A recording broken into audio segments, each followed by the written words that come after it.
Olá pessoal, graça e paz do Senhor Jesus seja com todos nós. Uma ótima terça-feira para todos. Hoje é 19 de dezembro de 2023. Seja muito bem-vindo ao nosso Imersão Bíblica, devocional diário de estudo das Sagradas Escrituras.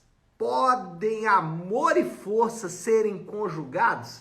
Esse vai ser o tema do nosso devocional de hoje, a partir de Êxodo capítulo 15. Eu quero até ler o texto aqui, que vai dar base para o nosso devocional, apesar de que hoje eu vou usar dois textos. Esse aqui vai resumir muito bem o capítulo, e depois um outro texto que a gente vai pegar nele para poder explicar o contexto geral. Então, o texto base é Êxodo 15, versículo 1, que diz assim: Então Moisés e os israelitas entoaram esse cântico ao Senhor. Cantarei ao Senhor, pois triunfou gloriosamente, lançou o mar, o cavalo e o seu cavaleiro. Então, esse texto vai dar o tom, vai resumir bem aí o capítulo 15 do Êxodo, só que daqui a pouco a gente vai pegar um texto específico que eu quero explicar, e esse texto é uma espécie de expansão aqui do versículo 1 que explica bem o que está acontecendo aqui. Mas a gente precisa se lembrar que o povo de Deus teve uma grande vitória agora há pouco, no capítulo anterior, porque saindo do Egito, foram perseguidos por Faraó e o seu grande exército, um exército militarmente muito bem equipado e que sofreu um duro golpe, um golpe fatal e final ao serem engolidos pelo mar depois de tentar perseguir Israel. Israel que passa pelo mar e a seguir o Egito é então engolido pelo mar e seus cavaleiros, praticamente toda a cavalaria ali do exército do Egito foi morto sem que Israel pegasse em nenhuma espada. Então o povo de Deus agora no capítulo 15 celebra a vitória final de Yahvé com a chamada Canção do Mar. Essa música que foi produzida aí por Moisés, ela é dividida em estrofes. E se você tiver aí com a sua Bíblia aberta, você vai perceber que a primeira estrofe, ela divide ou ela apresenta o Senhor como guerreiro e defensor de Israel. Ele vai ali do versículo 1 até o versículo 5. Eu quero destacar o versículo 3. O Senhor é guerreiro e o seu nome é Senhor. Então ele apresenta Yahvé como o guerreiro e defensor de Israel. A segunda estrofe, que é do versículo 6 até o versículo 11, que essa Bíblia minha aqui não está dividida, deixa eu ver se a outra aqui tá. Aqui, essa outra tá. Do versículo 7 até o versículo de número 11, é isso mesmo? Isso, do 7 ao 11 é a segunda estrofe, e aí, nesse caso, Yahvé, ele tem o controle sobre todas as grandes forças. Na primeira estrofe, Yahvé é o Senhor, guerreiro e defensor de Israel. Na segunda estrofe, ele tem um controle sobre duas grandes forças. As forças humanas, versículo 6, o Senhor, a tua mão direita foi majestosa em poder. Senhor, a tua mão direita despedaçou o inimigo. Ou seja, a força do Senhor é contra as forças humanas e também sobre as forças naturais. Versículo 8. Pelo forte sopro das suas narinas, as águas se amontoaram. Terceira estrofe. O Senhor é superior a todas as divindades. 15, 11. Quem dentre os deuses é semelhante a ti, Senhor?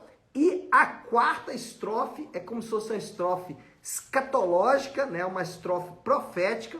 Por quê? Porque ela antecipa eventos relacionados ao futuro de Israel. Olha aí, versículo 14 e 15 diz assim: As nações ouvem e estremecem, angústia se apodera do povo da Filistia. Os filisteus habitavam ali onde hoje é a região de Gaza. Não tem nada a ver os palestinos com os filisteus, não, tá? Só uma questão geográfica. bem ali próximo ao mar Mediterrâneo, mas ele continua falando, né? Os chefes de Edom ficam aterrorizados, aí já é o outro lado, o lado oposto, um está ao leste, outro está ao oeste, e aí ele continua dizendo, os poderosos de Moabe são tomados de tremor, aí já mais um pouco ao norte, os moabitas. Então, o que ele está fazendo aqui é falando que as nações ouvirão e temerão ao povo de Deus, algo que ainda não havia acontecido. Então aqui é uma estrofe profética, mostrando exatamente o que irá acontecer nos próximos anos. Em especial, claro, depois do período de 40 anos que o povo vai vaguear pelo deserto, e aí sim, quando eles invadirem a Canaã e tomarem Canaã, eles vão passar por Edom, vão passar por Moabe, e depois a guerra vai se intensificar em Canaã e vai alcançar também os filisteus. O cântico finaliza declarando de modo definitivo que o Senhor é rei, versículo 18, assim termina o cântico. O Senhor reinará eternamente. Olha que versículo poderoso e que versículo definitivo e objetivo. O Senhor reinará eternamente, ou seja, não dá margem para qualquer tipo de discussão. E nós temos também nesse texto a primeira menção explícita a Miriam, a irmã mais velha de Moisés, e faz alusão ao seu papel como profetisa. A primeira vez que Miriam é mencionada nominalmente, porque como a gente já falou lá no início da vida de Moisés, quando a sua irmã o acompanha ali no encontro de Moisés com a filha do faraó, a irmã ali que acompanha Moisés, alguns vão dizer que é Miriam, ainda que o texto não faz essa alusão, mas parece-nos sim que é Miriam. Aqui nesse caso, Miriam é citada nominalmente pela primeira vez e ele cita Miriam como profetisa. Versículo 20, então, Miriam a profetiza, então ela é chamada de a profetisa. Bom, o texto, ele faz referência ao caráter redentivo do Senhor. O texto todo o Cântico do Mar, ele refere-se ao fato de que Deus é o Redentor, aquele que redime da escravidão o povo de Israel. E esse texto é o clímax do Cântico de Moisés. Que texto é esse? O versículo 13 do capítulo 15, ele é o clímax do Cântico de Moisés. Olha aí, com o teu amor conduzes o povo que resgatastes e com a tua força tu levas a tua habitação. Então, esse aqui pode ser o resumo de todo o cântico, né? Por isso que eu disse que a gente ia usar dois textos hoje, o versículo 1 falando que aconteceu o cântico e o versículo 13 para dar como se fosse um espelho geral, um panorama geral de todo o cântico de Moisés, um cântico redentivo. Com amor leal, ele conduz o seu povo e com força o leva até a sua habitação. Por isso a minha pergunta inicial, podem amor e força serem conjugados, serem juntados, né? Não sei se seria essa palavra, ajuntados, né? Enfim, conjugados, fica bem. Pode amor e força serem ajuntados, né? É isso que a gente vai ver. Bom, 3 aspectos então da redenção de Deus, já que o texto fala sobre a redenção. Primeiro, ele diz que com amor leal conduz um povo específico. A NVI usa exatamente a palavra amor leal. Estou até pegando aqui, abrindo, ó, com o teu amor leal. Então, ele menciona que esse amor não é um amor comum, é o amor leal. E aí, pessoal, a gente tem que necessariamente ir lá para o Novo Testamento. Não há como ser diferente, já que estamos falando de redenção. E a cruz é o símbolo máximo de amor de Deus para com os seus eleitos. E esse texto e também a cruz, ele tem 2 pontos. Primeiro, aqui ele fala que o amor, né, é o amor leal para com o seu povo, E lá em Jesus, o amor ele é sacrificial. Então esse amor de Deus aqui, ele é um amor capaz de se sacrificar pelo seu povo. E o segundo aspecto aqui é que esse amor leal, esse amor capaz de se sacrificar pelo seu povo, que é representado de maneira máxima e definitiva na cruz de Jesus Cristo, esse amor ele é para um povo específico, é somente para os eleitos. Por isso que o texto diz: com amor leal conduzes o povo que resgatastes, não qualquer povo, não um povo comum, não qualquer um que queira, não. O povo que ele resgatou, ele conduz com amor o povo que ele resgatou. Então, esse é o primeiro aspecto aí: com amor leal conduzes o povo que resgatastes. Segundo, com a sua força leva a cabo o seu intento. O texto diz: com a tua força tu o levas quem? O povo, a tua santa habitação. Então, o que nós aprendemos aqui, mais uma vez fazendo um link lá com o Novo Testamento, é que nenhuma das ovelhas de Cristo vai se perder. Então, percebe aqui a construção do raciocínio de Moisés. Ele diz o seguinte: Deus amou seu povo, Deus resgatou o seu povo por meio do sacrifício, né? Naquele momento ali não tinha ainda o sacrifício de Jesus, mas aqui a gente já está falando do plano completo. Então, ele resgata o seu povo por meio do sacrifício de Cristo, e esse povo que ele resgata por meio do sacrifício de Cristo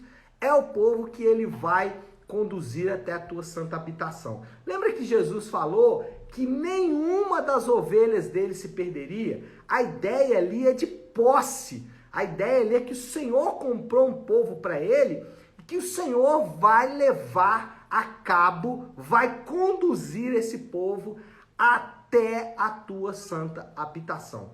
E aqui, né, tem uma questão muito séria, porque às vezes a pessoa fica lutando contra Deus. Deus já chamou, já falou, já mostrou, e ele fica ali, né, meio que aquela história que a gente sabe, né, o famoso desviado, né? Será que existe realmente o desviado? Irmãos, preste atenção, nenhuma das ovelhas do Senhor vai se perder. Ele com força vai levar o seu povo até a tua santa habitação. E lutar contra Deus é a mais inglória de todas as lutas de um indivíduo. É uma luta que não vai gerar nada de bom para você. É exatamente ficar acumulando decisão ruim. Então, o ponto aqui é você se lembrar que se você faz parte do povo de Deus, se você foi eleito, salvo pelo Senhor, não fique lutando contra o Senhor, porque é com força que ele vai conduzir o seu povo. A pergunta talvez a pergunta mais importante, né? Será que você é de fato ovelha? Será que eu sou ovelha? Porque a ovelha, irmão, ela obedece cegamente ao seu Senhor, e não há a menor dúvida disso. Então, Deus vai com força levar a cabo o seu intento. Lembra daquele versículo em que Jó magistralmente, né? Aquela expressão que Jó magistralmente alcunhou: os planos de Deus não podem ser frustrados. Por isso que Jesus podia dizer que nenhuma das suas ovelhas iria se perder. Por quê? Porque os planos de Deus não podem ser frustrados. Aquele que ama é aquele que com força conduz. Aquele que ama é aquele que com força vai levar a cabo o cumprimento dos seus planos. Isso é maravilhoso, irmãos. Por quê? E esse é o meu terceiro ponto. Deus não deixa espaço para o mérito ou orgulho humano. Quando Deus fala isso, quando Moisés canta divinamente inspirado, que Deus com amor leal resgata o seu povo e com força conduz o seu povo até a sua santa habitação, o que Moisés está dizendo aqui é absolutamente glorioso. O que ele está dizendo é que Deus, ele não deixa espaço, nenhum espaço, para a glória humana, para o mérito humano. o mérito humano, a glória humana não participa da salvação dos indivíduos, não participa da condução da vida dos indivíduos. E esse é um ponto importante que eu quero destacar. Não existe separação entre salvação e vida cristã. Por quê? Tem algumas pessoas que acham que são salvos pela graça, mas que podem viver pelas obras. Então eles até aceitam serem salvos pela graça, mas jamais viverem pela graça. Mas olha só o que o texto diz. O texto não dá margem para manobra. O que ele fala? Com amor leal resgatou um povo e com força conduz esse povo. A glória é de Deus, o mérito é de Deus, a força é de Deus, o amor é de Deus, tudo é de Deus. O cristão, né, ele tem a sua vida fundamentada no veredito de Cristo. Lembra? Está consumado. Então, o cristão, ele não desempenha um papel para chegar no final da sua vida e ver o que vai acontecer. Não. O cristão recebe um veredito, recebe uma sentença, está consumado. O cristão recebe essa sentença aqui de Êxodo 15:13. Com teu amor leal conduze o povo que resgataste. Não está dizendo aqui que ele vai conduzir se você quiser, se você deixar, não. Ele está dizendo, vai conduzir o povo que resgatou. E com força vai levar a cabo, ou vai levar até a tua santa habitação. Não existe espaço para a glória humana. Não existe espaço para o mérito humano. Por isso que é afrontoso, por isso que é vergonhoso focar a vida cristã no eu. A vida cristã é focada em outro alguém, que é o nosso Senhor Jesus. Moral da história, já para concluir, os crentes podem descansar seguros. Descansar seguros. Por isso que nós podemos descansar seguros. Nós podemos cantar em meio à tribulação. Por que que nós podemos cantar em meio à tribulação? O guerreiro de Israel está conduzindo o seu povo com amor e força. Por isso que o crente é seguro. Por isso que o crente pode bater no peito e falar, eu tenho certeza da minha salvação. Por isso que o crente pode bater no peito e falar, eu estarei com o Senhor naquele grande dia. Ele bate no peito com orgulho próprio? Não! Ele bate no peito com o orgulho de outra pessoa, porque existe um veredito sobre a vida dele. Existe uma sentença dada, com amor leal e com força, o Senhor vai conduzir o seu povo. Então, esse é nosso grande resumo. Sabe por que você pode cantar em meio à tribulação?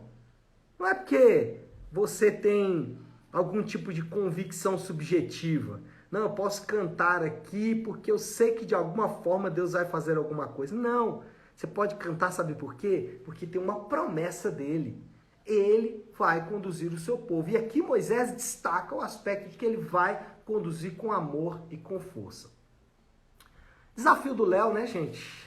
Aplicação final aí. Chamada confiança, né, pessoal? Aqui é um chamado à confiança. Um chamado à confiança. Para você que é cristão, irmão, não tem nada que pode te abalar. Nada, absolutamente nada.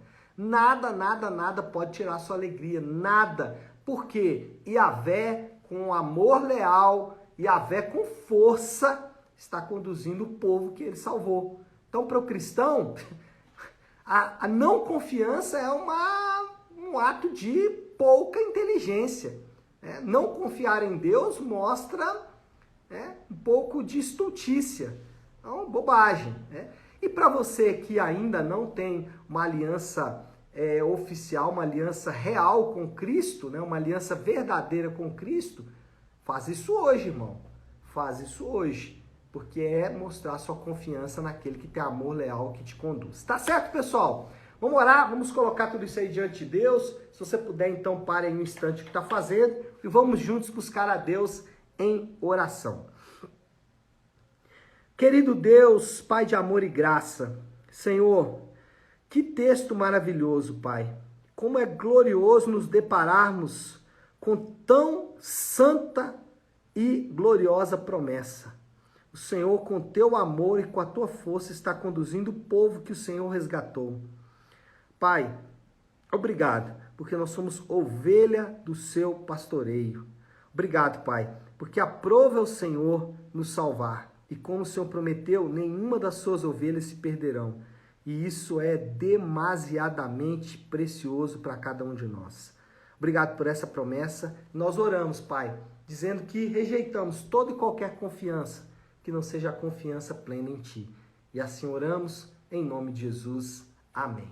Amém, pessoal? Bom, então é isso. Nós vamos ficando por aqui. Que Deus te abençoe. Uma ótima, uma excelente terça-feira para todos. Fiquem com Deus.